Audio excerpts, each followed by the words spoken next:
Ladies and gentlemen, welcome to the Crack Podcast. Ladies and gentlemen, welcome to the Crack Podcast. You're on with your host, Mookie Wilson. I'm proud. I'm so happy to be with my two brothers. Let's get a big round of applause, please, for Damarcus, Beasley, and Oguchi, Onyewu. What happened to Mookie? What happened to Mookie? He was trying to change it. The only thing you wanted to be different about was not These guys have been telling me I have to change up. These guys have been telling me I have to change up the intro. You still did the shit the same way. Still did the same way. Still did the same damn thing. You made different when you didn't say Mookie. That was the only. Hey man, steps, man. I just go off a feeling, man. There's no script here. You know, my brother, there's no script. I get excited when I see you guys, man. I'm so happy to introduce my two brothers. I'm proud of you guys. What can I say? That's cute. You know? What can I say? That's cute. You say that shit on camera, but And listen, man, I need to call you CBSBs, man. I mean, how is it to be a professional media person, brother? I wouldn't call it professional. I still don't know what the hell I'm doing. International media. What's up? International media. Shit. Yeah, I mean, I'm starting to get a little bit of hang of it, but man, it ain't easy as what people think it is. Listen, if you guys don't know, you got to check out CBS All Access. They have, obviously, the Europa and the Champions League, and Bees is there representing us, holding it down. The Fort with Ian Joy and your other co-host is? Poppy Miller. Poppy Miller, baby. So big shouts to them for taking care and birthing Beasley. We did all the hard work breaking in his Wi-Fi here. Word. But, hey, the shit cut off one show. I can't remember what game it was. I don't know if it was Wednesday or Thursday, but I was in the process of speaking. It was during halftime, and my internet, my Wi-Fi went out. Oh man. Hey, but I've seen that on ESPN, NBC News, Fox Channel. Yeah, shit happens. Shit happens, man. It's technology. We can't control that. I just got through a hurricane, so shit was going crazy in and out all week. Gooch, what's up with the DMV, my brother? A lot of things going on in the DMV. A lot of protests, baby. A lot of things going on. I'm good, man. These days, 2020, as long as you can say you're healthy and alive, you're doing all right. You're blessed. You're blessed, man. You're blessed. And we hope everybody out there is blessed, all our listeners, all our crack crew, the people who've been riding and dying with us every week, and going through the journey of us producing and starting this podcast. We've come a long way, and we've been fortunate to have a couple of people, interested in partnering with us. Bees, how do you feel about that, and where do you want to do? Where do you want to take this the Crack Podcast, my brother? I want to take it as far as it can go. Yeah. You know what I'm saying? I think it's not just about a podcast. It's, you know what I'm saying? It ain't just about soccer either. We talk about a lot of different shit. About things that's going on right now in America. We talk about being black in America. We got a lot of different views and opinions on different issues. So it can be more than just a podcast. You know what I'm saying? This is the start. Definitely. Definitely. And Gooch, speaking on the climate, we have to discuss the Breonna Taylor outcome that not one police officer was charged with a crime of the killing of 26-year-old Breonna Taylor. What are they saying in D.C., and what are your thoughts of hearing that news? What are they saying? I mean, I think we all saw it. There was one officer that was indicted for misfiring for wanton endangerment. And basically what that meant is none of his bullets hit Miss Taylor. They hit a wall or air, the wall of a neighbor, and he's the one that actually had charges. And, you ask the question, are you surprised? And everyone's like, oh, the system's failed us. And I'm like, no, one, I'm not surprised. Mm-hmm. And two, the system can't fail a people that was designed not to protect in the first place, right? So it's like, how is it going to fail us if it was never there to assist us in the first place? This story is so crazy, and it's funny because I was reading, I saw Charles Barkley and Shaq say something like, I was about to bring that up.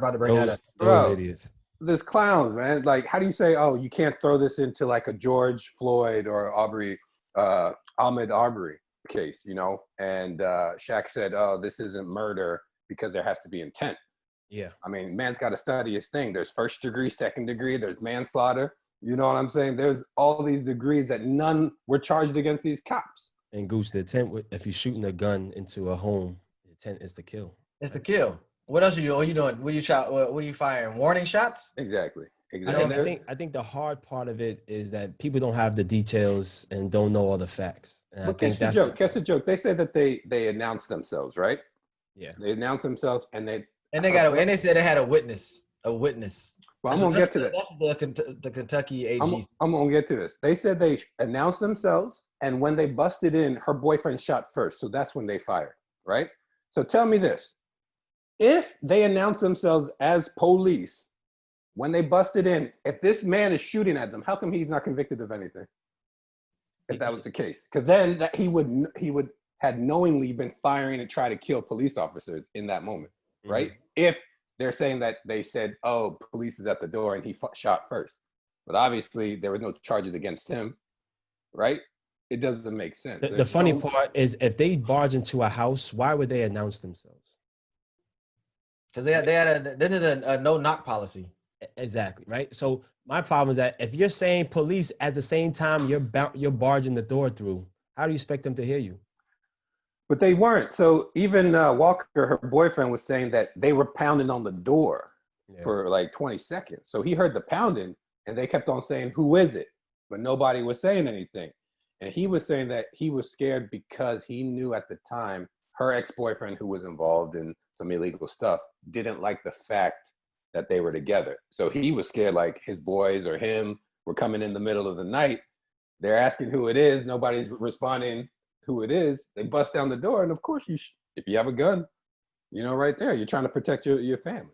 And he has a legal gun. I think. And catch a joke though. The warrant for the ex-boyfriend, dude wasn't even there. Yeah, he wasn't there. He hasn't been there. He hasn't been there. They know he wasn't there. There you go. They know he wasn't there. But I think the biggest thing is again the details and facts. A lot of people feel the person who was shooting at the police was the ex-boyfriend, who is a known drug dealer, and who was the person who supposedly was part of the suspect in the case. But let's hear it from the horse's mouth. This is from Breonna Taylor's boyfriend, who was obviously at the scene and shot at the police officer, and who is not charged. Here it is. Play that. I was laying in bed with Breonna around midnight watching a movie. All of a sudden, someone started beating on the door. They refused to answer when we yelled, "Who is it?" 15 minutes later, Breonna was dead from a hail of police gunfire, and I was in police custody. The police arrested, jailed, and charged me with murder of a police officer. I was raised by a good family. I am a legal gun owner, and I would never knowingly shoot a police officer. Breonna and I did not know who was banging on the door, but the police know what they did. The charges brought against me were meant to silence me and cover up Breonna's murder. For her and those that I love, I can no longer remain silent.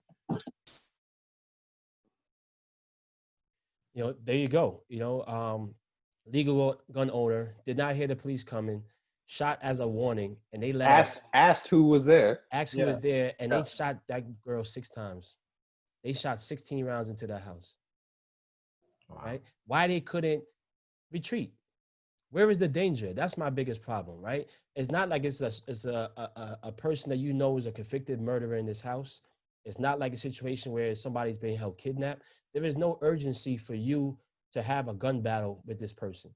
If you come into somebody's residence and down south in the Second Amendment, if somebody comes in your house, you have all right to shoot and murder and kill somebody who is entering your home, right? Word. So if they come inside their home, somebody shoots, retreat. If their life mattered. And that's what we come to, and people who don't understand, we speak about Black Lives Matter. We're speaking that there's no thought process to care about a life. We're all saying these excuses for what's happening, but somebody who's 26 years old, a young lady was taken off of this earth. That has to matter. That has to mean something. It has to mean something. I mean, and people don't even realize like the details that's the problem. The fact that the 5 officers involved in the raid were involved in another violent botched raid in 2018, right? So this is not the first time that these guys have messed up. Yes. You know what I'm saying? So they have a pattern of doing this and trying to cover it up. Or the warrant, there were so many flaws within the warrant, and it said no knock, but they said they did knock. But why would they knock if it was a warrant with no knock? And then, you know, if they're surveying the house and they have a warrant, then they should know that the ex doesn't live there anymore for some time, and that he had nothing to do in that particular moment. So my heart hurts for her family, and for the justice that wasn't served, and for myself and for my people, you know, because that could have been anyone. Us. Yeah, there you go. Could have been us. Could have been us. And I'll say this again. I know it's important for everybody, but this is why we need to vote. Yes. This is why we need to vote. We need to have people in these positions like this. The Kentucky AG. We need to get him out of there. Out of there. You know, so we got to get people in positions that care about us, care about the lives that we're losing through these senseless acts. You know what I'm saying? Killing people, killing us. You feel me?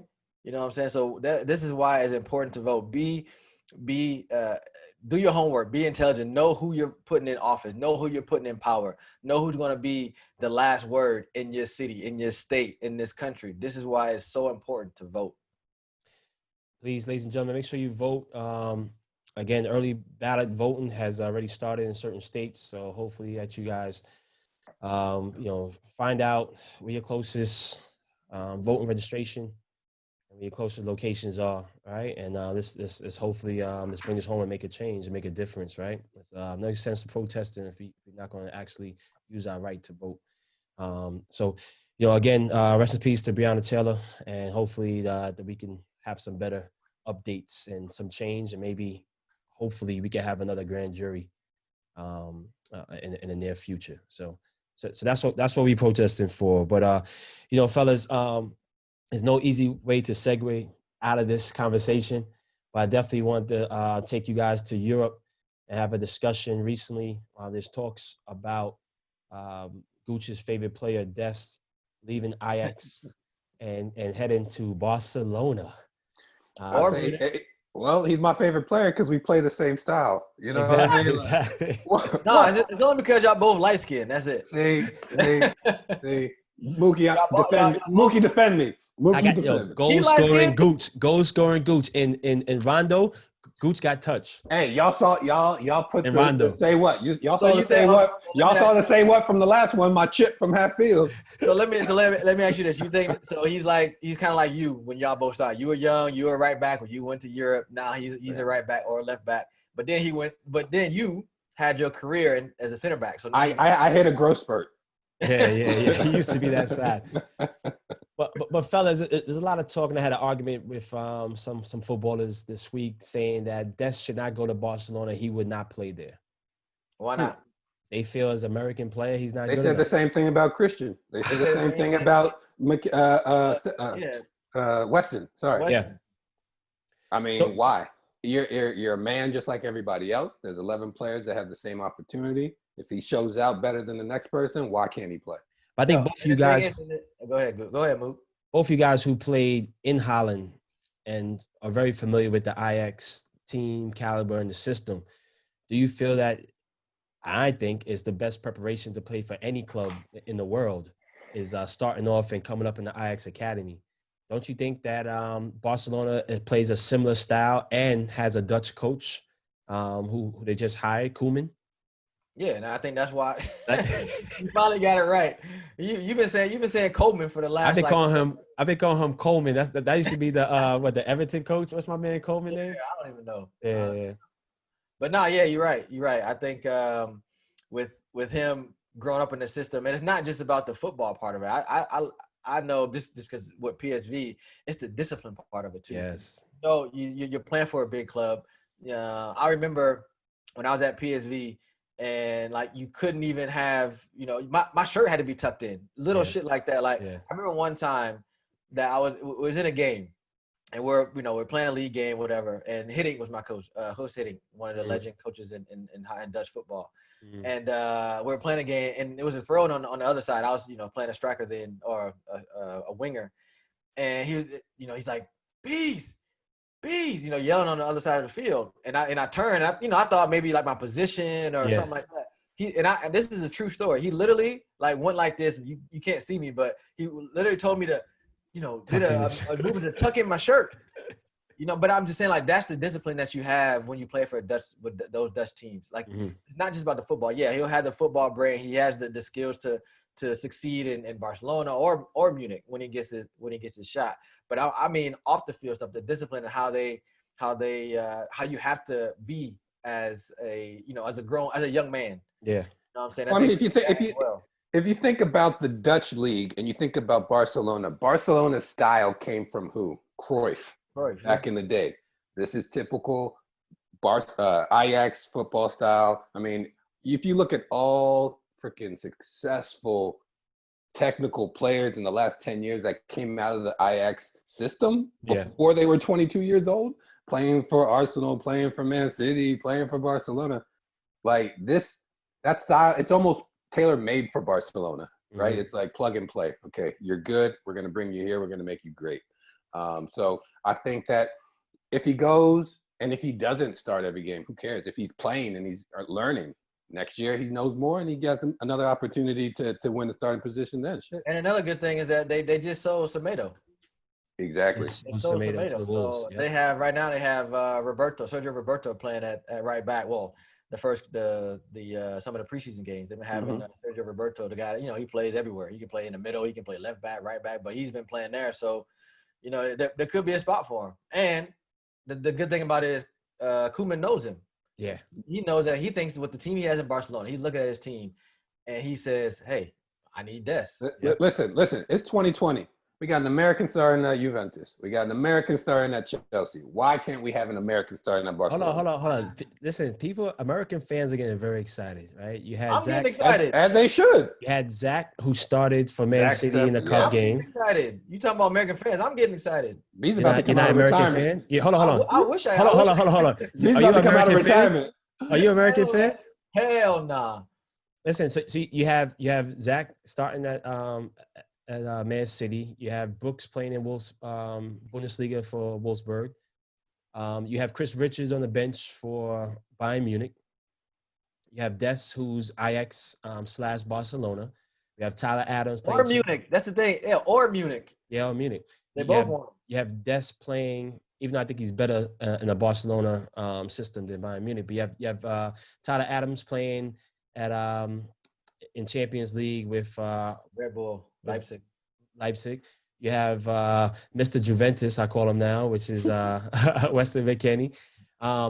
You have another one I want to speak about who just came on the podcast last week, which is Brendan Aronson, who rumors, it hasn't been finalized yet, but I think we pretty much know that he's supposed to transfer to RB Salzburg, right? Playing under Jesse Marsch. So he'll improve and get European and Champions League experience. You got Reina at Dortmund. You have Gio Reyna playing at Dortmund, Pulisic playing at Chelsea. And you have Cannon now at Boavista. And then you have Josh Sargent who's playing at Werder Bremen. Yep. You know what I mean? And we've had this before, but to have these guys at the age where they are to play. Not like this. Not like this, to be honest. Now, I'm not saying the talent. I'm not saying that. No, but playing in Europe. I'm talking about the teams that these guys are playing for. Yeah, different level. At this moment, they're all starting. You look at, because I'm gonna be straight 100 with y'all. Even when I was at PSV or Rangers, when I first got, I was there, but I wasn't towards like the end of my second year in PSV. Mm-hmm. I wasn't as important as to the club as I was when I first started. And you weren't as young as they are. And I wasn't as young. These dudes are starting. Yeah. They're important to the club. They're playing big minutes in these teams and for these big clubs. So that's a whole different spectrum. I think people forget about that. We had a lot of people, a lot of guys here, myself, Gooch, whatever, and I know Gooch, he played at a lot of clubs and was important at a lot of clubs, but not the clubs these dudes are playing at. Yeah. You know what I'm saying? And playing 90 minutes every week. You know, even Sargent, the coach said, if I had a starting team right now, he's going to play. And he has been playing. He's been starting. You know, what is he, 20? 19? Yep. Yeah, and that's all the criticism that he was getting. All the criticism he was getting after his first year in the Bundesliga, like, he's not good enough. I'm like, the boy can't even buy alcohol legally. Give him some time. You know what I'm saying? Like, he's gonna grow into it. He's gonna be a terror. Yeah, so I love the movement of the, I know we always speak about it, but I love giving the young boys love because they deserve it. You know what they're doing right now. They're setting the standard. You know what I'm saying? And even bigger than what we did in our past. You know, I love what they're doing. I love how the confidence that each of the young guys have when you hear them speak. Definitely. You see them, how they play. As football players, we know that, we feel it. We understand what they talking about, and to have that at such a young age, younger than what we were when we went up to Europe, and to be that dominant in those type of clubs, man, it's great to see. Definitely. Yeah, Gooch, you ever been in a relegation battle? No. Nah. Thanks. That's lucky for him. Lucky for you. Let me what team were you with? What? What team were you with relegation? Man City? I was with Puebla. We had a relegation battle. That ain't count. Well, I don't count. I mean, Man City. He's trying to say because it wasn't Europe. No, hey. Oh, you just talking about Europe? Okay. Well, yeah. I'll say Man City. No, it counts. It counts. I mean, okay. Man City wasn't as bad because we ended up being 15, but we weren't really that bad at. You know what I'm saying? Like we weren't really in the battle. Yeah. We won enough games that we were cool. Maybe like 5, 6, 7 games left. You know what I'm saying? But in Puebla, we need a whole show about me talking about Mexico. We need to do that. Yeah. We gotta have a whole show talk about Puebla. In Spanish. So Mookie, you out. He got that New York Spanish. Hey, fellas, I want to talk, take us into a segment since we're talking about Europe, and take us to our Say what? What? I say what segment. Former footballer Carlton Cole, who played obviously for Chelsea and West Ham United. He had a statement speaking about taking the knee before each game in the Premier League, and I want to hear you guys hear the statement as well as our listeners, and tell me what you think. I'm all about action and less talk. Yeah. Look, at the end of the day, I think when it first happened, loved it. Like the whole of the Premier League getting involved, everyone noticed it. Everyone was all for it. And everyone that saw what happened in America, and it wasn't just about that. It was just what happened in America with George Floyd. It just sent shockwaves across the world. So people took notice. And I think that novelty's kind of worn off now. Yep. You got to look at real change at the top of businesses, not just in football but across the board. I think it's really people don't need to take the knee to make a difference. If you understand, I know it's a sign. For me right now, it's just a sign, and it's not actually doing anything. This is now become a PR stunt. With taking the knee, it's become a PR stunt. I'm not saying not to do it anymore. Like you can still do it, but still make a difference. If you're taking the knee and there's no change, what's the point of taking the knee? Mr. Carlton Cole, big up to yourself. Interesting take on it, but something I respect. Gooch, how do you feel? Why are you smiling? Because I'm trying to be courteous to him. I'm not trying to kill him with my commentary. Great career, great player. I don't agree with his comments whatsoever. Yes, the actual act of kneeling isn't innately changing the world, but it's bringing acknowledgement and a visible acknowledgement. Nobody said it was changing laws, right? And before you can change anything, you have to acknowledge there's a problem. And the world doing that, or the players doing that, is a sign of acknowledgement, right? After that, yes, there has to be action to actually implement this acknowledgement. Nothing wrong with it. But for him to say it's a PR stunt, how is it? What's it a PR stunt? My life is not a PR stunt, okay? My life his life, he's black. It's not a PR stunt. So if players feel the need that they are, what's the word I'm looking for? They're welcomed. Maybe 2 years ago, if they had done this, they would have been ridiculed. They didn't feel comfortable. If a player now today feels comfortable enough to stand up for this and kneel, he needs to shut up and let this player voice his opinion, right? Yeah. There's nothing wrong with that. Yeah. That's my words. Beasley, what you think? Yeah, I mean, I agree with a lot of what Gooch said. I think that if a player decides that he wants to kneel to uh, still have the acknowledgement of what we're trying to achieve as a nation, not just as Black people, but we need everyone to get on board with what we're trying to do. I think he should be able to do that. And I did not, and I would say it again, I did not like him calling it a PR stunt. I do agree with Gooch with that. But I do agree with what he said about, it's about action. I don't see, if someone doesn't kneel, but they still, down, I don't want to say down for the cause, but down for the what we're trying to achieve as a nation, as a country, as Black people, as a world. As a world, I don't have a problem with that, because there's people that kneel. I mean, there's people that don't kneel that are still like, okay, yes, I want to see change. I know there's a problem. I'm listening to the stories, but I have other things in my head, or my father was, with the whatever the things may be. So I don't have a problem with if someone doesn't want to kneel, as long as he understands that there is an actual problem. You know what I'm saying? So that's my kind of take on it. I did not like what he said about being a PR stunt. That was some bullshit.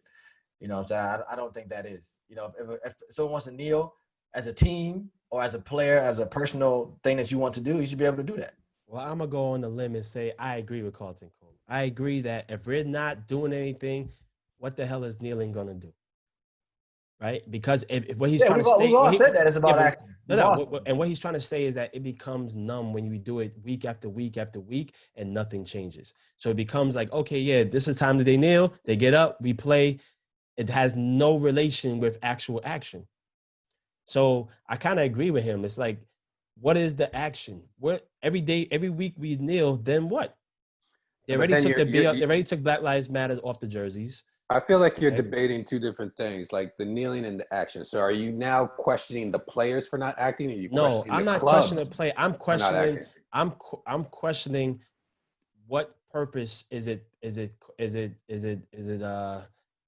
What's the purpose? What effect is it having on the nation and on the situation to end racism?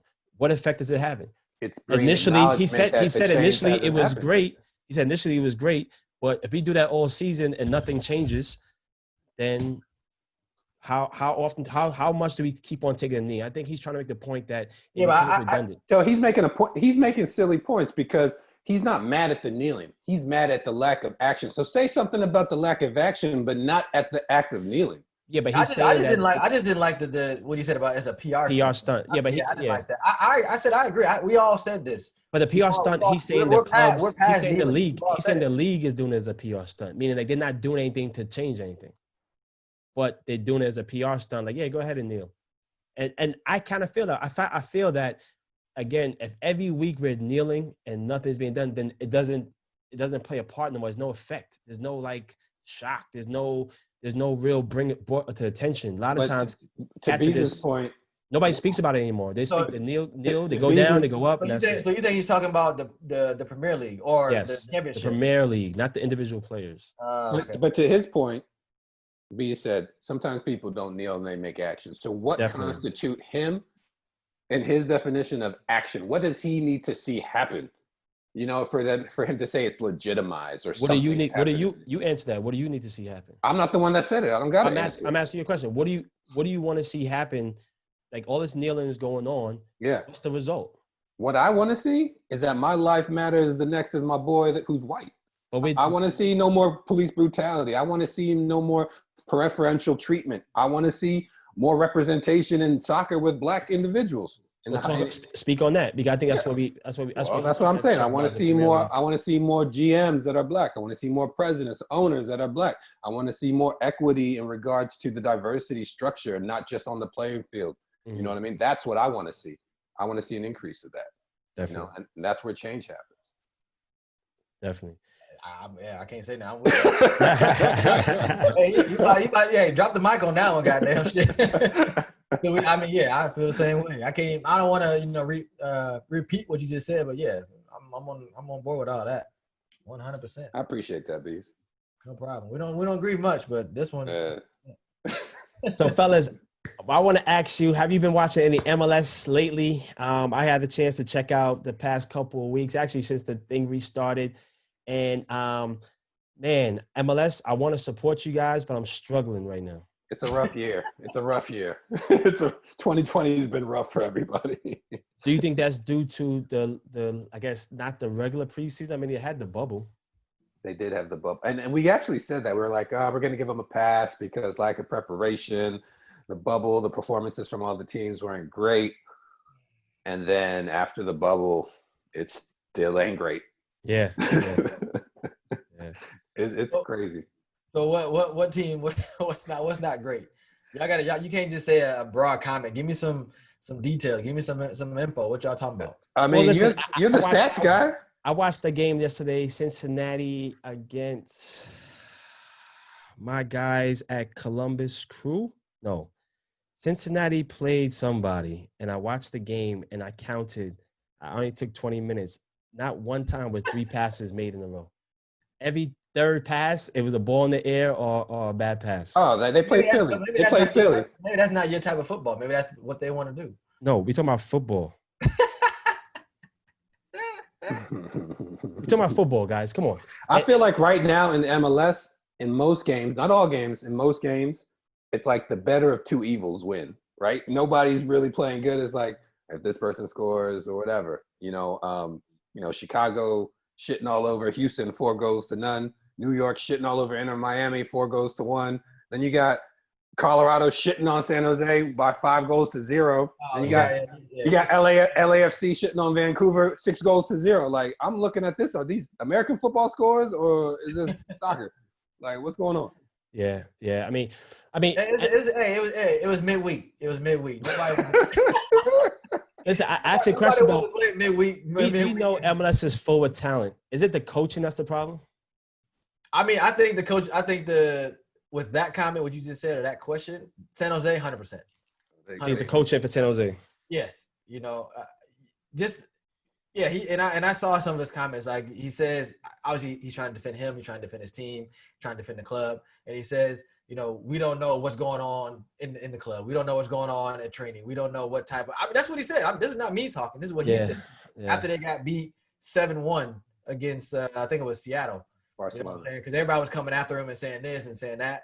But this is a perfect example of the team not buying in anymore than what he's selling. And I've talked about this even on CBS. Yeah, how important it is for the players to buy into whatever the coach is selling. Because if you don't, you don't get these type of results. Yeah. How are you getting beat 6-0, 5-0, 7-1 in the last? What, 4? Bro, in the last 11 games, 38 goals against you. Yeah, that's ridiculous. As a defender, I'm quitting. I'm not playing no more. Goalkeeper on strike. I don't want it. It's just like, the players is just like, we not with it no more. Yo, if you don't change the coach. That's why I keep talking about that mentality. Look, in football, that's a beast. If you might want to play, you might want to try to win a game, but your head won't let you. If the technical director Leach and the GM Fiorinelli don't fire the coach, then they gotta get fired. Point blank. Period. I have to go too. Clean house. Start from zero. You got the Crack podcast right now. We'll take over the club for y'all. Hey, definitely. I'll train Gooch Sporting and be prison. Even in the bubble, and I'm talking about San Jose. Even in the bubble, everybody was saying they want to watch San Jose. And it wasn't because they were good. They just know it's gonna be entertaining. I'm being dead ass serious. Yeah. You know what I'm saying? It wasn't because of how good they played. They did. I think they got to the semifinal or the quarterfinal. I think or something like that. They got it out of their group, but they knew it was gonna be it's gonna be a Wild Wild West game. It's like an accident. It's gonna be a 4-5, 5-4. Well, listen, I'm calling it now. I'm bringing on a MLS coach to answer those questions. We're gonna get right to the source. All right. So in the next 2 weeks, ladies and gentlemen, trust me, we're gonna bring up a coach up onto the crack, and he has to get under the fire, under the glow's light, and he has to answer some questions for. Okay, let me ask you one question before you go. What team do y'all think is the worst in MLS right now? Gooch, Mookie. Oh God. Y'all watch more MLS than I do. I ain't gonna lie. Who do I think is the worst? I think it's a coin toss between DC and San Jose. Gooch love DC, boy. I swear Bro, to God. look. Things got to change. I love my city. You know I will rep DC till I die. But I ain't you can't. from Maryland? Born in DC, raised in Maryland. Come on. You know, Come everybody on, baby. around outside of DC say they from Only DC. Maryland. Hey, man. Freaking Mookie lives in Connecticut, repping New York. But ladies and gentlemen, I'd love to introduce to you our guest for tonight. He's an NBA player, been in the league for 10 years, but I call him a footballer. And I'm saying the reason why he's such a great NBA player is that he had a soccer background, the upbringing of kicking the ball. Let's get a big round of applause for my guy, my boy, Mr. the Great Wesley Matthews. Yes, sir. What's up, man? What's up, Dre? What up? Hey, man, we taking claim, man. You're a footballer. You know that, right? Yeah. Thank you for being here, Wesley, man. You're on here with Damarcus, Beasley, Oguchi, Onyewu, and myself, Mookie. We're so happy you made time for us. I know a lot of things are going on in your state, and I know a lot of things are going on in the league. But, you know, we invited you on because not only because you're a successful and great basketball player, but you are one of us, you know, and you're a Midwestern like Bees, and he feels that alone sometimes, having no other Midwest people around him, you know? Word. Indiana. Less is more. There's plenty of us. There you go. Y'all hiding. Put some respect on the Midwest, goddamn. Please. I be joking though, man. So people don't know. You were born in Milwaukee? No, so I was born in San Antonio, but I've been in Madison. I grew up in Madison, was raised in Madison. Definitely. So, yeah, you ever play soccer against people whose season's in October? Yeah, because it's too cold. It's 30 degrees, and we still out there. Yeah. Do you follow the local team that just started, Forward Madison, out there? No, I haven't. But I'm gonna check them out when all that. Yeah, we got to connect you with them. We that's our people's out there, so we definitely got to connect you out there. Okay, yeah. So Wes, man, I mean, coming off a weird season, my brother, in terms of the whole COVID in the middle, a lot of, you know, with soccer, MLS didn't really get a chance to start. EPL was finishing when they got interrupted, but you guys were like right in the cusp, right in the March, right about to get into the nitty gritty, and the rug was pulled underneath you guys, man. Especially how successful your season was going. How do you feel your season as a whole went, and how did you do adjusting to that, man? It's crazy. Man, truthfully, it's hard to. No one's really asked me. This is the first time someone asked me, how do I feel the season went? You know, it's kind of a two-part question. I mean, two-part answer. Like, you know, being on a historic pace, the way that we were to win X amount of games, on pace to win 60 plus games, had the regular season that we had, it was unbelievable. We won 17 straight games. I remember there was a point in time in the season where I didn't win 17. It took me till after All-Star break to win 17 games. 17 games, So to win it 17 straight, it was unbelievable. So, like, you cherish all that and then have all that expectation, and then it's gone, you know, and then life hits, you know. It's real. Like, we get so caught up in our sport, we forget sometimes, like, the worlds keep going around us. And, you know, when COVID hit, like it did, and shut everything down, it kind of opened up everything, you know. So it kind of put a pause on basketball, put a pause on life, and then obviously all the social justice stuff, all the murders and the police brutality and everything else just kind of put the world on the notice and pause. So feeling, you know, as you guys, I would assume, feel like, you know, as Black men that are successful, you know, you kind of take on an extra burden, you know, to be strong, to represent, to be out there, and to be on the front lines, and to make sure that you are impactful to your community, because, you know, for better or for worse, we are the role models. And you know, because we're a beacon of hope, you know, and it doesn't have to be an athlete, you know, you could be anybody that's successful. When you have that badge of success and that skin color minority, you know, people look for you as inspiration. So, you know, having to carry that from the basketball to the life part of it, it was a crazy flip, you know. It was crazy to be like, all right, from shaking hands and signing autographs to now trying to teach, trying to understand yourself, trying to educate yourself. Like, hold on, okay, I knew this basketball part, but I didn't even know about all this other stuff, and and diving into it, and making yourself more educated, because again, for better or for worse, people turn to you. Yes. And then for basketball to then restart, for sports to restart, it was an excitement. It was kind of like a breath of fresh air, but you can't take away everything that happened, and you can't take away that momentum. So it was a burden. I think a lot of guys carried a heavy burden with them to the bubble to restart the season. There's no doubt about that. But then as far as just the basketball, I mean, obviously it wasn't what we expected. We didn't play well in the seeding games. Never really found our groove.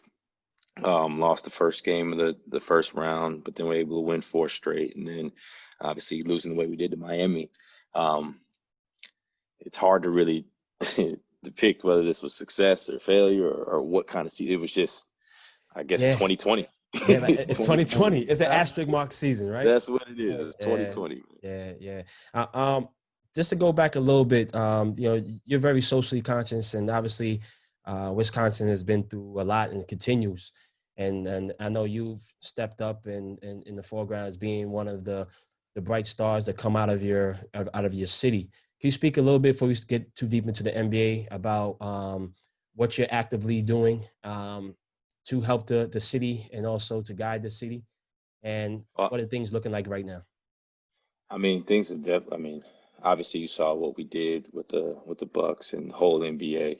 I can't thank the league enough. The support that they showed for our stand for what happened. In Kenosha, in our own backyard. To Jacob Blake and to the names of those who were gunned down after protests or riots and all that stuff. It's tough right now. It's the city, the state is in a point where it's being exposed, and I think it's shocking. It's shocking to me for sure. Like, growing up here, you don't know all that. You don't know those stats. You don't know those numbers. But as far as what I'm doing, I'm getting my team, my agency. We're turning over every stone, every rock, connecting with all the people in this, trying to connect with all the people in this state. Yeah. Creating, educating ourselves, educating myself. Getting together with pillars in the community. That to really figure out something that's solid, something that's sustainable, something that can be the foundation, a staple that forever can't be uprooted. I think a lot of times in situations like this, you just jump to go do something and you throw money here, and that's easy. I've figurative. I've done that. I've done that. That's nothing. But this needs more than just money throwing. This needs action behind it. This needs change. This needs pressure. This needs accountability. And that's not something that can be rushed into, unfortunately. But I've got a lot of things in the work. Have you guys in the NBA ever thought about reaching out to the brothers in the MLS and collabing?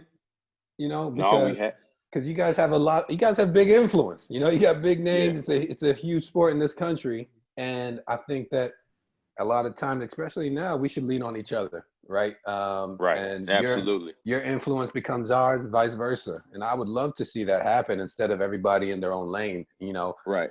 Power in numbers. Absolutely. And we were actually on a call. We've done a couple calls with, the Bucks, being in the state of Wisconsin, with the Brewers and the Green Bay Packers. So that's been cool. But honestly, man, when all that took place, we didn't expect a fraction of this. We didn't expect a fraction of all this. And maybe that's bad, maybe that's good. I don't know, because what we did was so organic and was so in the moment, and just humility. Can you take us back to making that decision? Because again, you guys changed the game, right? You guys just that one decision, which was so powerful, just went across the board to the whole country.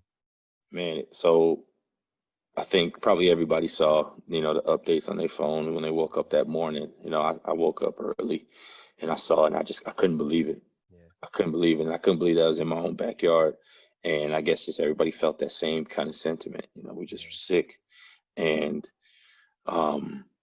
no conversation was taking place beforehand. You know, we were trying to get ready for a game. Obviously, I don't remember, was it game 3 or game 4? I don't remember. But we got to the locker room and it was just emotional. You know, it was down. It was different. It was just kind of had nothing set right. You know, it was just one of those days where, you know, I don't know this man. I don't know this family. I don't know anything, but you know, your breakfast didn't taste the same. Getting up, that coffee didn't hit the same. You know, nothing. Just getting to the arena was like something's just off about this. And I think that everybody felt it. I know that's me personally.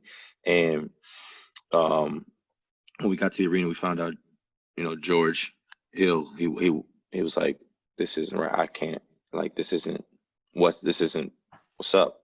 And you know, I think we all felt that. But you know, for George to make that. You know, that's Indiana right there. George Hill, you know, OG. Don't gas, Bees. Hey, make that. Oh, let us ride now.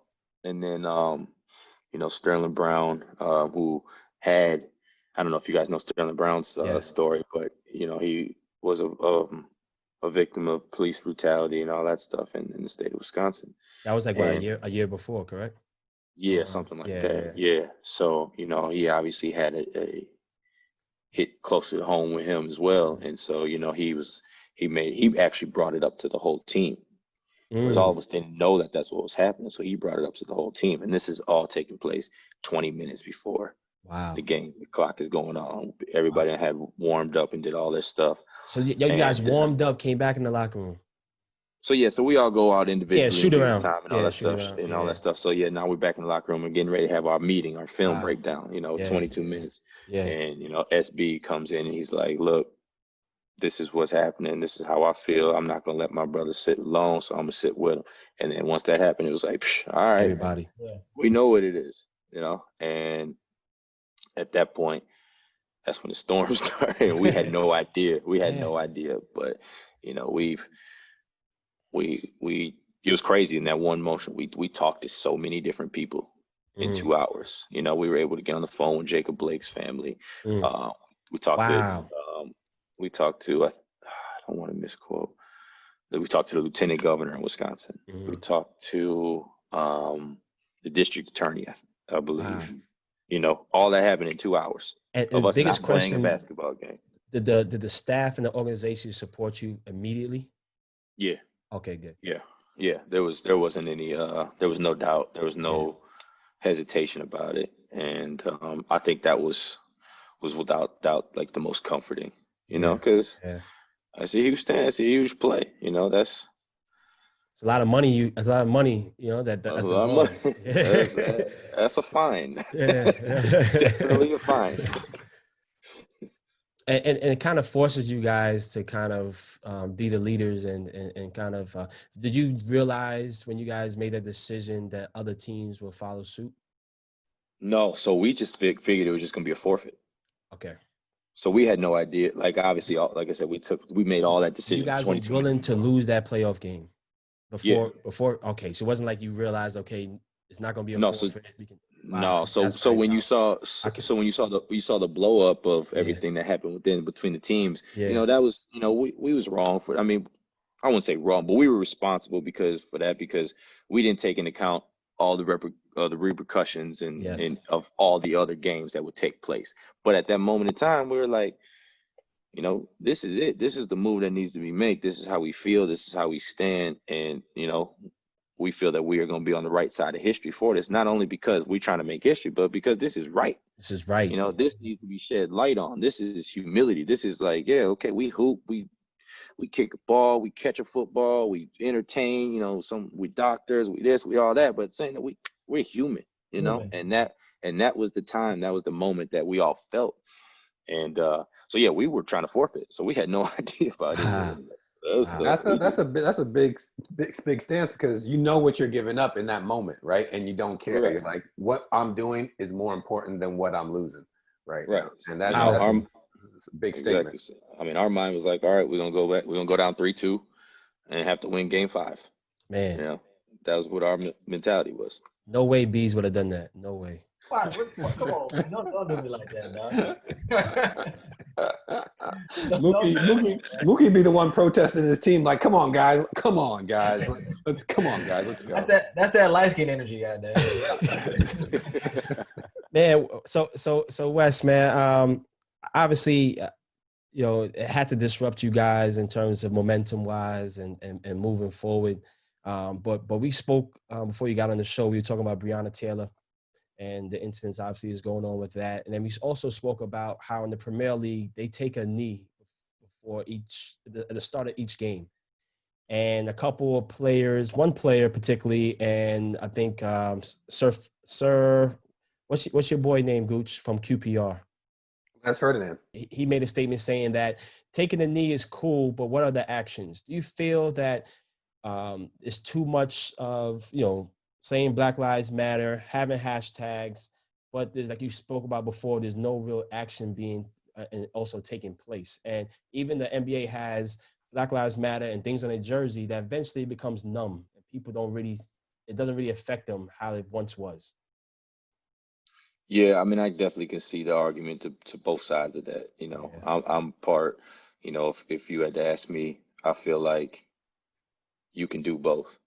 I feel like both should be done, but I definitely understand how the T-shirts and the hashtags and the posts and all that kind of stuff can just flood and you could be numb to it. I mean, that's real, because if you think about it, you just get numb to anything. Like, think about until that George Floyd incident happened, I'll speak for myself. Until that George Floyd incident happened, when you heard about a police brutality or you heard about it, like, you were just like, another one. Yeah. You were just like, dang, again, where was that one? Right. It is sickening that it took that to happen for it to be like, hold on. Like, did I really just watch this man die in 7 or 8 minutes or whatever the time was? Mm-hmm. Did I really just watch that? Because, like, when I remember watching the video, I'm like, okay, he's gonna get up. Yeah. It's something like that was his life that I watched, and it took that for everybody. Like, all right, this ain't cool. Mm-hmm. It was never cool, but like, this is disgusting. Yeah. Enough is enough. Enough is enough, as if it already wasn't. But yeah, I can definitely see the numbing, but action also needs to be taking place. And I think action can't just be protesting and marching and all that kind of stuff. Action has to be, all right, that energy that's divvied up for the protesting and the marching and all that stuff. We got to see, like, okay, who can we talk to? How do we start educating? Now let's start voting. Now everybody that's on these protesting, everybody that is marching, like, all right, let's make sure let's make sure that we register to vote.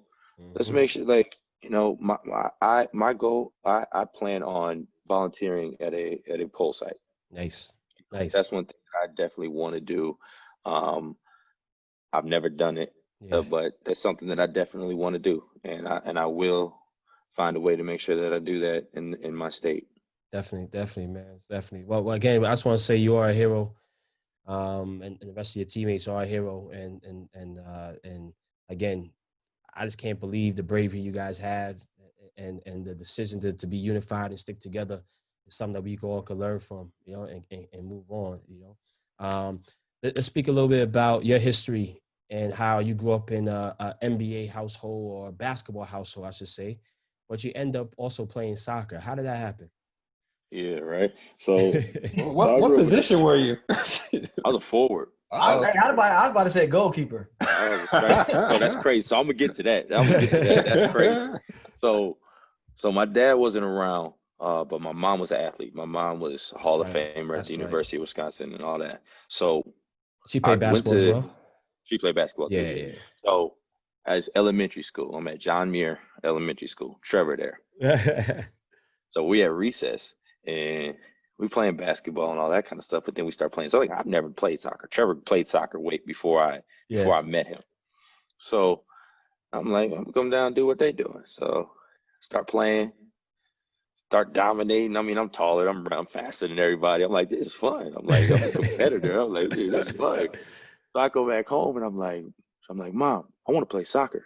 Get out She of likes here. soccer. She likes soccer. What the hell is Like, soccer? boy, get out of here. Like, what the hell is soccer? Black Better people put a play basketball soccer. in Yeah, exactly. So I'm like, no, I played it at recess with my friends. It was cool. So they're like, I don't even know how to get. So I was like, so then that's how me and Trevor really started to get close, was because we became we were teammates. Soccer crew. And then Trevor's parents, Joe and Kelly, they my mom's best friend, and Cody, his little brother. That's You know what though? I was gonna ask you, were you any good in soccer? But I think I better off introduce a segment we have called.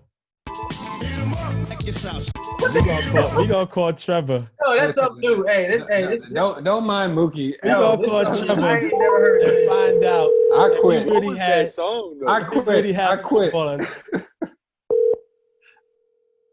I quit. This man I put don't even some know what the hell Tupac. going on. He put some Tupac in him up.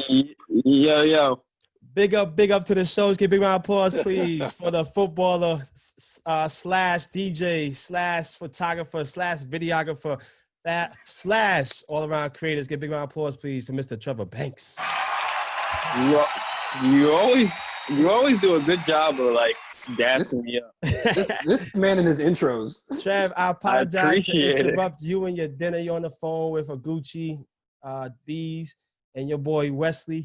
And Wesley's about to get into the story of how he got into football. He mentioned you guys were teammates. And I said, before I asked Wesley if he was any good, I need to make sure he's verified. I need to know, was Wesley a baller or he just a guy running around towing the ball? Well, I mean, what you can go do some research. He did his thing. What do you want me to say? That was a problem. He was a problem. Out there. He was. If I could compare him to somebody, he would be like a Roy Lassiter. Wow. He had quickness too. Dog. That was a problem out there. Boy, Lassiter. Yo, like, yeah, he was fat. Like he Wesley wasn't as like built and like pro level, college level, like jacked, yoked as he is now. He was a little more slimmer, like Gooch was. but yeah, I guess. But I wouldn't say that. But he was quick, man. He was fast. So how you didn't keep him playing soccer and joining the U.S. national team and playing U20s with you? How did he get away to go play NBA? We needed this man in U.S. soccer, man. You have to ask it was him close. those questions. It was Crean's fault, really. Yeah. When I went to Marquette, they wanted me to play there too. Get out of here. Crean didn't let it. He was like, nah. So Wes, did you play ODP? Not that because he was footing the bill. That's why. Yeah. Exactly. So Wes, so you trying to say? I mean, I'm sorry, Trev. You trying to say Wesley made your career as a center midfielder by you playing balls to him and him scoring? He really wasn't that good. Is that the truth? I just want to know who carried who here. You know what I mean? It was an equal 1-2 punch. I mean, we was dominant at the midfield and we was dominant up top. We struggled in defense. That's why we never won it all. That's why we didn't win it all. Story. That's true. Yo, it's crazy. Yeah, I mean that's a fair assessment. I mean, if there's no one up there to score, then I'm not going to be able to get the ball to anybody. If he doesn't have anyone to give him the ball, then he's not going to score. Hey, Trev, man, I appreciate you. Now I know I have to talk to him with some respect when I speak about soccer with this man. So I'm glad you said it straight. I'm glad you said it. Check the lineage. I will, my brother. Trev, thank you for chiming in, my brother.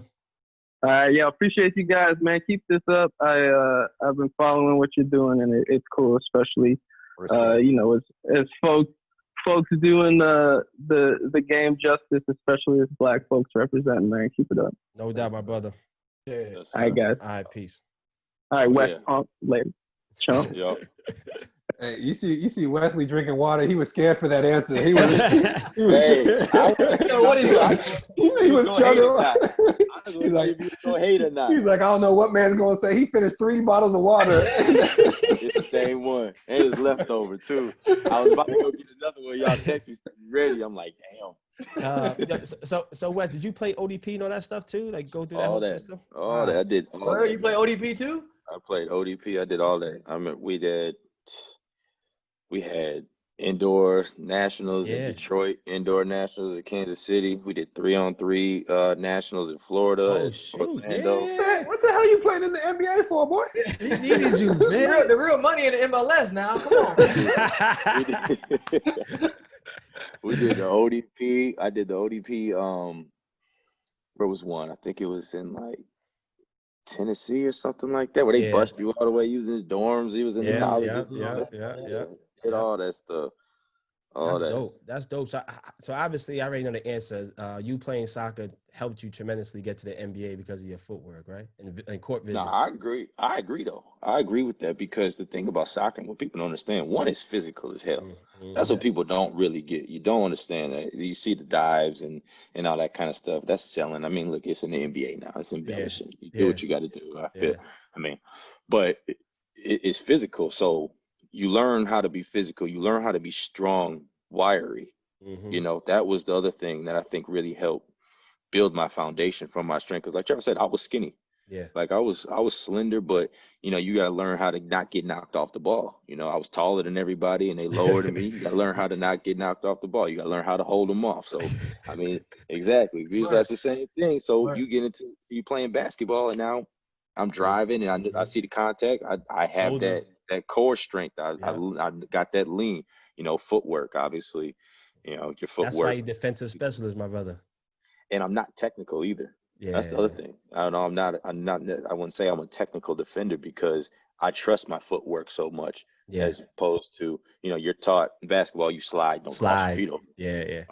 My feet will cross because sometimes that's the move you got to make. You know, you got to So, I definitely attribute a lot. And then obviously the competition part, but yeah, like you said, vision. Yeah. You know, being able to see the game, because soccer, you know, you got to read the game quick, 3, 4, 5 clicks ahead too. You know, that split decision. You see that ball coming, you know the flight of the ball is coming, but you know this man's covering ground. You got to drop this, drop back, move around. Right. You know what I'm saying? Look, man, I'm just listening to this man. I'm mad he didn't continue in soccer. Really. Yeah, I'm mad heated right now.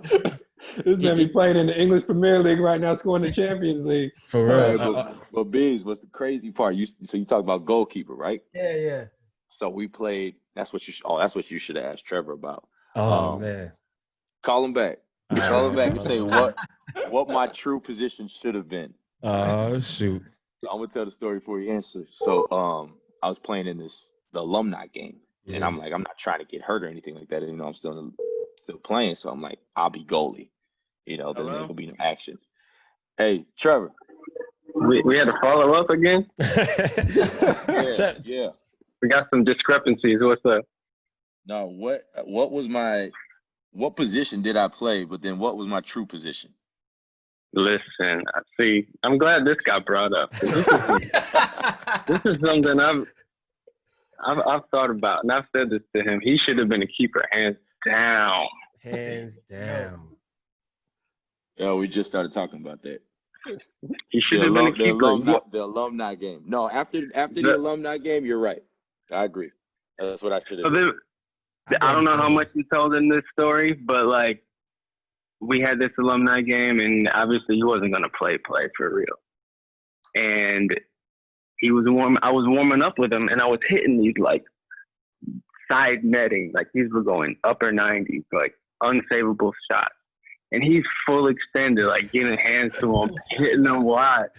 I'm like, what is going on? And I think as long as I've known him, and we've played together and as tight as we've been, I think that was like the moment where I was like, holy shit, this dude is like freakishly athletic. Like he hasn't done this in like years, and he's over here like flying, making top flight saves. Not that like I'm hitting them as good as a pro or anything, but like they were at the penalty spot or at the top of the 18 going up upper V and getting fingertips to him after just buying some cleats because he didn't have it. Hey, we gotta stop talking about this. Y'all making me mad. I'm gonna miss I play soccer again. Hey, listen, I want to know how many goals the he water let in. gone now. We won that game. How many goals he let in that game? I want to know. I don't think I did. Maybe one. One. I don't know if I did though. But again, I blame Trevor because Trevor should have had that vision that maybe you should have been a goalkeeper. Yeah, it wasn't my call. It wasn't my call. We blame his dad. Yeah, right. Hey, man, he was putting it. It's a hard situation. I mean, who knows if he would have continued and was like full time with it? You develop and you find yourself in different ways. But I was cool. I was cool scoring. Yeah. Anyway, big up Father Banks, man, Papa Banks, man, big him up. Yeah, shout out to him. Half the goals that Wesley scored though was with his head, and that hasn't been brought up. That's all like me. Expect a call back again, Trev. Every topic we're gonna call you right back, man. We had a game. We were so nice. We had a game. We played a game within the game at tournaments. So we would start before the game. We were like, all right, regular goals count as 1. Volleys count as 2. Yeah, we did that shit. Spikes count as 4. Diving headers count as 3. Headers count.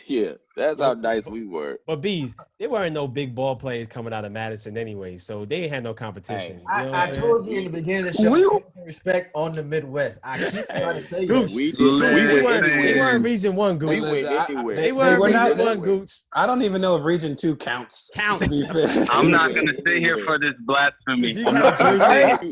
You want me to list off Region 2? You want me to list off all the Region 2 products? That'll be a short list, boy. Yeah. Don't do it to yourself, man, because Region 1, we won't have enough time in the podcast, man. But listen, you don't want to hear it. You don't want to hear it.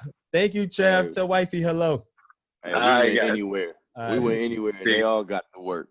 They all got to work. Yo, so when did you know you were gonna pursue basketball over soccer? Was it ever a question or a doubt? Yeah, my mom made me make that decision. Good. My father made that decision too. She said, I ain't gonna keep paying for both of these. So which one are you gonna do? So I was like.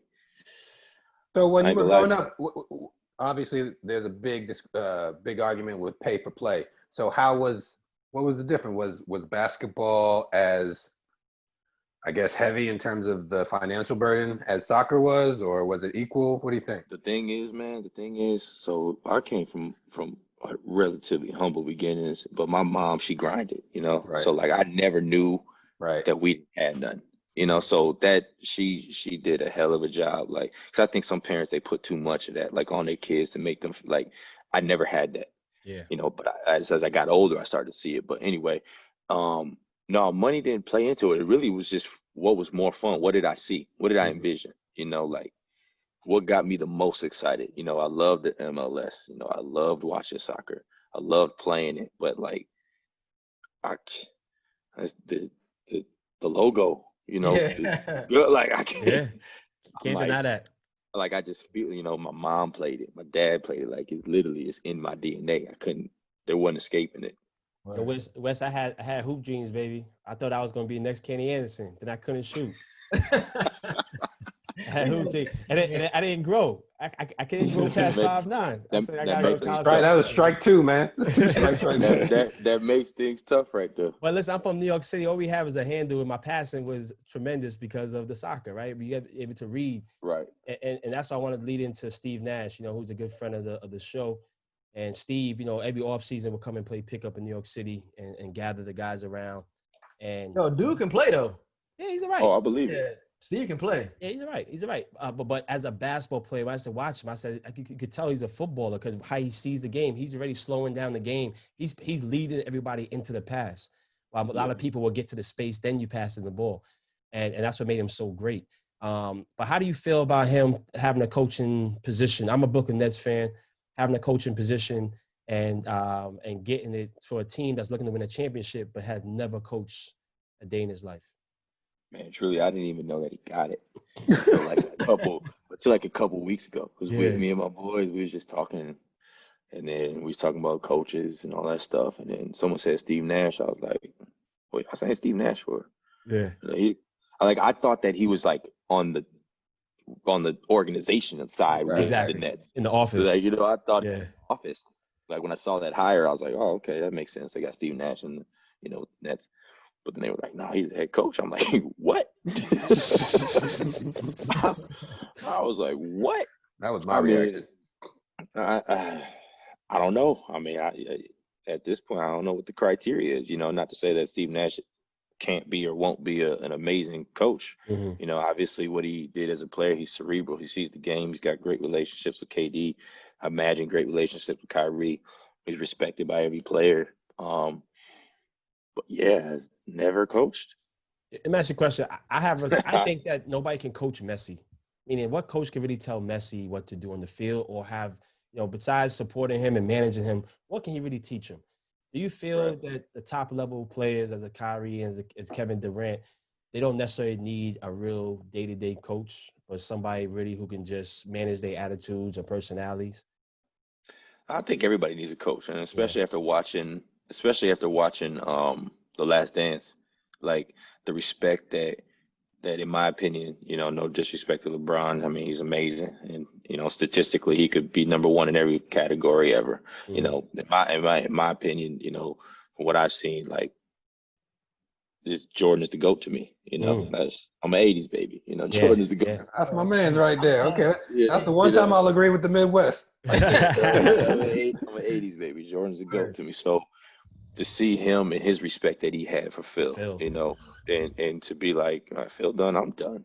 And to hear, the Dennis Rodmans and all these other guys, and then you talk about, rest in peace, how Kobe respected Phil, and you hear about how Allen Iverson respected George Thompson, rest in peace. So you get those. So like, I feel like everybody can still learn something from a coach. It's just a matter of what it is. It might not be basketball, but it may be off the court stuff, off the field stuff. It may be a temperamental thing that, I mean, look at what Phil did for, that Zen stuff. Stuff. Yeah. So Kobe embraced that. Speaking of Last Dance, is it your father played with Michael or against Michael? With him and I'm assuming against him. He was on his rookie team. So whatever team he called, whatever he called that team in that Last Dance, I think my dad was on that team. I never asked him about that. You never asked him, huh? I mean, we talked plenty about about stuff, but like MJ. Since that Last Dance came out, oh no, he talking about MJ. He said he's just bad. Yeah. Like he said some of the stuff. I met Mike one time, and we was in Chicago. Well, I mean, I didn't really meet Mike. Wait, let me hold on. Let me go back. Yeah, go back. Start again. Yeah. Intro. I met Mike, but I didn't meet Mike. So we was from across the room. This is when I was playing for the Fire. This is when I was probably, 19 or something like that. And my ass was in the club, which I shouldn't have been, but I was in the club. And Mike had he was in this in the VIP room, blocked off from everybody, whatever. And at the same time, I was kind of like in the same kind of open area, but he was going to the bathroom. And one of the club dudes that owned the club, he was like, yo, y'all wanna meet Mike, or y'all wanna see Mike? And we're like, yeah, of course, we wanna we wanna see Mike. Why wouldn't I? He's like, yeah, all right, well, when he about to come to the bathroom, because with Mike, they had to shut the whole bathroom down. Like they took everybody out. It's like, yo, you got everybody get out. They put like a whole. Hold on, Bees. I've seen Club Live do that for you when you went in there. So you talking? Oh shit! I'm about real talk, real quick. And then so he didn't stop. So dude was like, so my homeboy that was the owner of the club was like, all right, well, when you see him, you got to be quick. So I was like, cool. So he brought Mike. He was bringing Mike to the bathroom, and then real quick, dude was like, yo, this is some of the players that play for the Fire, and he just said.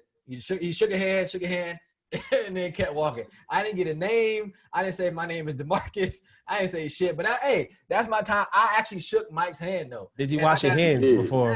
Hell no, I didn't wash my hands of that shit. No, before shaking his hand using the bathroom, did you wash his hands? He didn't get there yet. So I'm just saying that's my Michael Jordan story. So I did get to meet Mike, but I didn't meet Mike in the bathroom. Yeah. No, it was in like the. That was a beautiful story that I'm sure you could tell your children. I will. I shook MJ's hands right after he went to the bathroom. Yeah. I'm sure MJ remembers it too. On his way to the bathroom. I'm sure MJ remembers that shit too. That's funny. Yo, but I remember I had the pleasure to go with Trevor to watch you play in the Garden. And I remember getting a chance to meet your father after the game and talking to your father and talking to yourself. And I remember he was like, yo, you gonna come to New York to play? And I think he was like, hell no. And I swear to you, I don't know if it was the next day or 2 days later, what happened? That damn trade. That damn trade. That was scary. That was spooky to know that this man, the last place he want to go is New York Knicks, right? And then the next day, biggest trade for New York Knicks, he goes to New York Knicks. How did you take that? How did you embrace that? I was like, what just happened? You know, that was my first time being traded. You know, that was my first time being traded. And yeah, did not see that one coming. I mean, but I knew that it wasn't going to be a long stint. Definitely. It was so handle like a professional, you know, just be respectful of the organization. I ain't gonna lie, it was cool suiting up though. It for sure was. Like just as a basketball player, as a basketball fan, you know, like I've played in the Garden so many times, you know, from being going to Marquette, being in the Big East tournament and all that stuff, that it never lost its lust for being the Garden. You know, it still was that special time, but to throw that jersey on, like, you know, to see that Knicks jersey, that's just one of those iconic. It's one of those iconic teams. You know, you got the Lakers, you got the Knicks, you got your Dodgers, your Yankees, your Red Sox, your Wizards, the Bullets, Washington Bullets. The Bullets. You know, you just got some of those iconic, and the Knicks is one of them. You know, so putting that on and suiting up, it was cool. It was cool, but you know, as far as you know, where that direction they're going, the direction I'm trying, like, it wasn't fit. Yeah. But listen, you know, you're in a great place right now. You're playing with some great players, and you know, and you're home, right? Yeah, and everything works out for the best. You're there for the community. You're there at the most pinnacle point in time period for the state. So I think everything works out for the best, man. And I just want to say thank you so much for coming on and joining us. And knowing that you are, having me. Appreciate you, brother. And you're official footballer and you're official crack member. And again, hopefully in your off season we can play pickup and bring you to see. I'm goalie. I'm goalie. Hey, he don't want to score no one. I hate a goalie. I'm goalie. Yeah, I'm cool. I was all region my senior year. Let them know. Let them know. That's what's up. Included Indiana. Official. All right, my brother. Enough love, man. I appreciate it. All right, be easy, man. All right, peace. He should have been playing soccer this whole time. Yo, he should have been playing soccer. He could have been in Europe chilling. He could have helped the national team, man. Yeah, man. Yo, so that right there just tells the tale when people say when kids are younger. You know what I'm saying? Like everybody say, oh, well, you know, he can't play soccer because he playing basketball. What? Yeah, one sport. What would it be like if LeBron or all these players play soccer? Now you see it. Now you see it. Now you see it. It could have happened. It can happen. It is going to happen though. It needs to happen. It is going to happen. Once the best athletes start playing soccer in America, the world can forget about it. That ain't gonna be in our lifetime. Well, listen, but we're gonna have a part. We're gonna play a part in it, though, and you guys already have played a part, and we're gonna continue playing a part in it, and making sure that people who look like us and introducing the game to people who don't know how beautiful this game is. I think you could tell that he has a love and a passion for the game, and it played a major part of his development coming up. So I think that was dope. Well, yeah, I wanted to ask him more questions about football, yo. Yeah, just see what he liked about games or what team he likes, or you know what I'm saying, because he watches football. Like, I seen some of the shit on his IG. You know what I'm saying, like he watched the World Cups, and he got the jersey. You know what I'm saying, so I want to see football from his eyes. Well, so I definitely want to. You saw him getting hyped when talking about soccer. He was just like nostalgic moments. He started like, oh man. That's what I'm saying. I wanted to get more into it. Hopefully we can have him on the show again. Oh, we definitely will. Just talk football. Definitely, man. But listen, fellas, again, we just want to reiterate to everybody to need to go out there and vote. Make sure you're organizing yourself to know where and when and what time you can get out there. And Gooch, please take us away. Yo, my boys, my brothers. I'm not gonna do a same exit like Mookie does an intro, but nah, I haven't. I said my boys, are you not my brother? You've been my roommate too. You said you were everybody else's roommate. I was your first roommate. Nah, yo, great show. You know, our first non-soccer player besides the cop. This was great. You know, even though he has links to soccer, I think, like you guys said, we need to do better as a people, as a nation, as a country, as a world. Vote. You know, we can change, end racism, all that stuff. You know, I want to live in a society where my skin color doesn't matter for anything. Right? We're all equal. So, with that said, till next episode. Yes. Hey, comment, like, share. Let us know how we doing, and get ready for the next episode next week, my brothers. Yes, all right, sir. Everybody take care. One love. Peace. Peace.